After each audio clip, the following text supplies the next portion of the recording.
L'association s'est créée en 2008 au regard d'un constat où toutes les vignes patrimoniales et familiales étaient en train de partir en friche.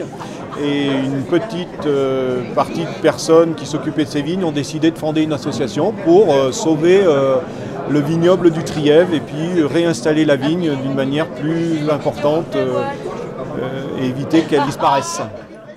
Il y avait à peu près 350 hectares de vignes en 1850, qu'il y en avait à peu près 120 hectares aux alentours de 1920, et que sur l'inventaire de 2008 qu'on a fait sur l'année 2007, il en reste en peine moins de 8 hectares. Le premier travail, ça a été d'aller voir les vignerons qui avaient déjà des vignes pour leur dire qu'il ne fallait surtout pas qu'ils abandonnent.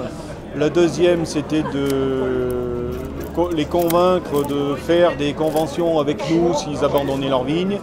Et puis c'était aussi de faire des conventions avec des gens qui avaient des parcelles bien placées sur les coteaux notamment pour planter des vignes conservatoires et mettre des cépages anciens et oubliés dans le Trièves. Ensuite on a le Joubertin.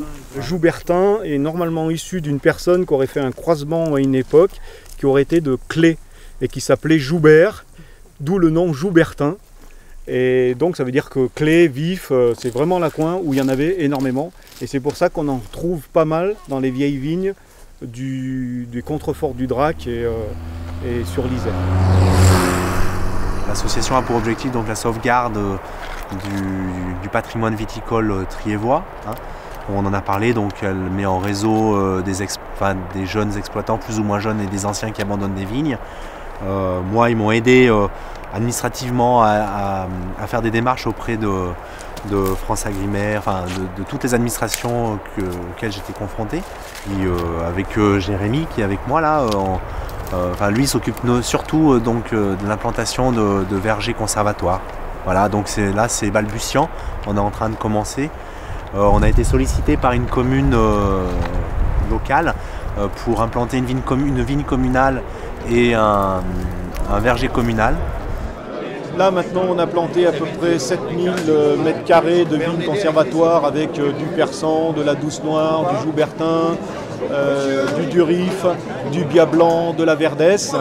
Et l'objet maintenant c'est de pérenniser ce fonctionnement en installant des vignes commerciales et puis de faire reconnaître le cépage ancien qu'on a retrouvé dans le Trièves qui s'appelle Lonchette et qui devrait, on l'espère, être reconnu au catalogue national des cépages en 2013 ou 2014 pour nos jeunes vignerons qui sont en train de s'installer et puis redonner de la vie à la vigne dans le Trièves.